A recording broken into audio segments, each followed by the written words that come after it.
Now, this one's a little simpler comparatively to the other one.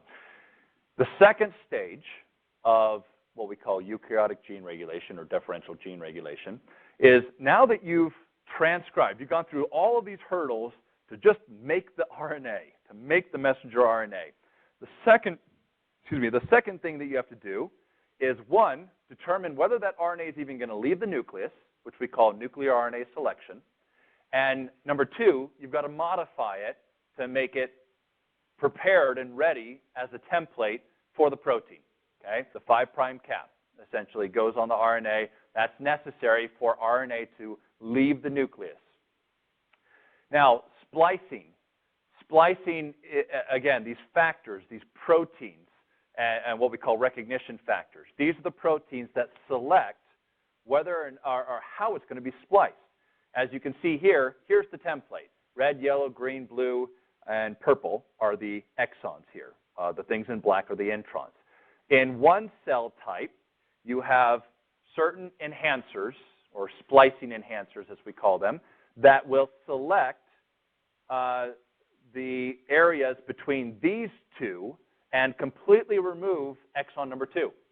And it will also do the same thing for exon number 4.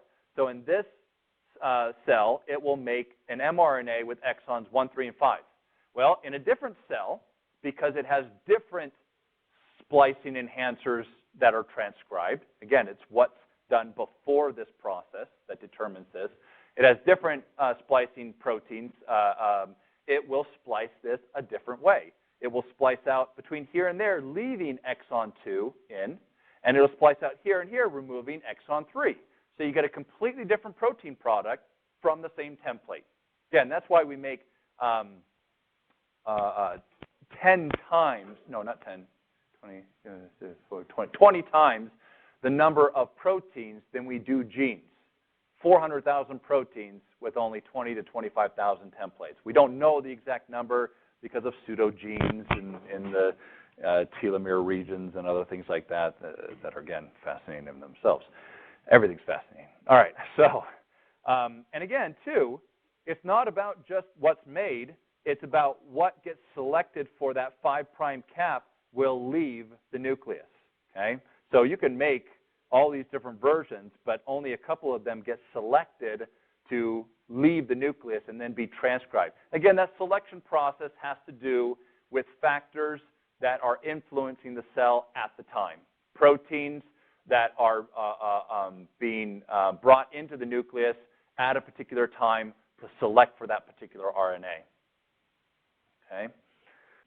Okay, so here's just another example showing you the basic template of a gene and all of the splice variants, you know, of various types of muscles. You have 2 types of striated muscle, a smooth muscle, a myoblast, a non-muscle fibroblast. You know, these are just a small fraction of examples of the same template.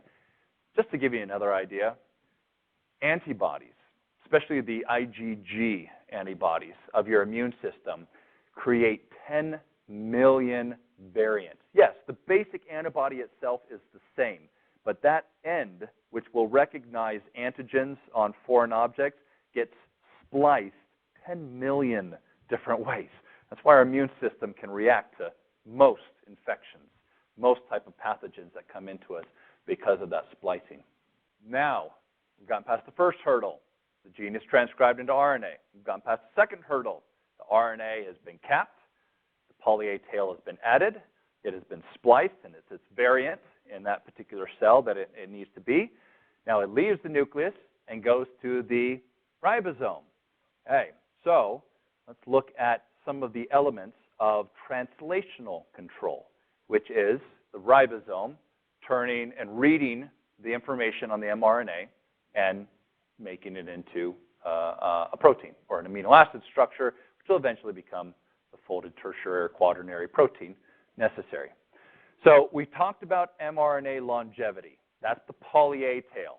Okay, so how often or how long the mRNA is out in the cytoplasm to be translated is predetermined by that poly-A tail that's put on the messenger RNA. That gives it its stability. Now, in some cases, the mRNA is not translated right away. In fact, like I said, in the case of Drosophila, which are the fruit flies, the nursing cells, as we call them, which are the cells that start setting things up in the oocyte, they will produce messenger RNA, put it into the two opposite ends of the oocyte, of the Drosophila, and then there are proteins that will just sit and prevent the messenger RNA from being translated. They will essentially block that initiation site for the ribosome to make the protein. And then there comes a certain point where that protein is removed, and then the RNA is ready to be translated right into a protein to start the process of the Drosophila egg, turning on other genes. So really, there's a lot of preparatory steps, even in the egg itself, to turn on genes at certain times and in certain places in these embryos. Inhibition of mRNA translation. Just because the messenger RNA leaves the nucleus does not mean it is translated right away. It must have the elements necessary for the ribosome to initiate translation. There are regions on the messenger RNA that proteins can sit on and essentially block the ability for that RNA to be transcribed, in fact, or translated. In fact, this is one of the techniques that I used to turn off gene expression. Instead of actually targeting the gene, I just targeted the RNA. And what I did was I put in a chemical that just sat right on the front, that AUG and the beginning region of the messenger RNA, and prevented the cell from making the protein. So the cell just kept pumping out the mRNA, and it could never make the protein. And then we saw the effects of getting rid of that protein and how it influenced development of those cells. Cytoplasmic localization of RNA. I keep coming back to this concept because it's one of the easiest ones to explain. Again, the Drosophila. The Drosophila oocyte, or the egg, will sequester some RNA to one side of the oocyte, to its cytoplasm, and it'll move other RNA to the other side. So even though you've got ribosomes throughout the entire oocyte, wherever the RNA is found, that's where it's going to be transcribed, and then that protein kind of creates this gradient of protein throughout the cell that's going to influence how the cells that will originate from the oocyte develop. So there are proteins that can actually take the RNA and say, okay, everyone this way, and just move them along the cytoskeleton and sequester them to particular regions. Even in the frog embryo, some RNA is just sequestered all the way to the outer rim of the oocyte, which is necessary to set up the development of the frog egg. Okay? And then, here's the last hurdle.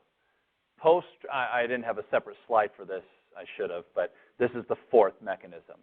Post-translational gene, or regulation of gene expression, which means post-translational modification, the adding of what we call prosthetic groups.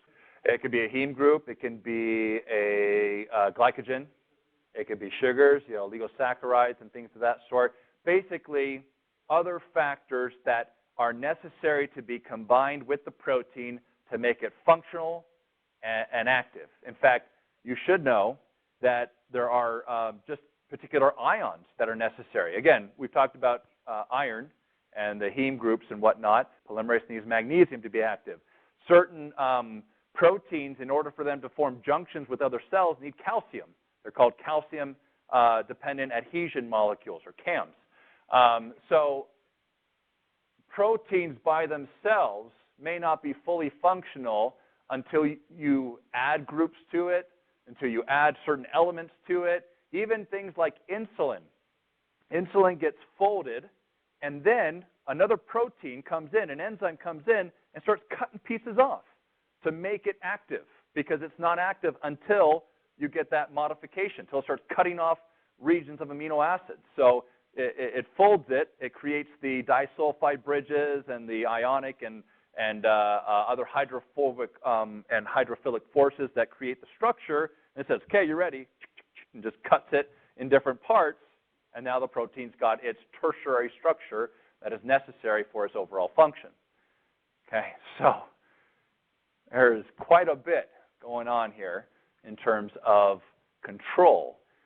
All of these things are taking place in these cells, not just during embryological development, but even right now. Your stem cells that are regenerating your tissues, the ones in the base of your skin and that are in all your organs, go through this process of differentiation every day to create the various types of tissues. Your hematopoietic stem cells in your bone marrow are generating white blood cells, red blood cells, platelets, and the like, through this process of regulating, what genes are turned on, what proteins are made, whether or not they're then modified, and then whether they become active at that point. Like I said, you can get all the way to this point where you make the protein, it's ready to go, and then something comes in and just chews it up,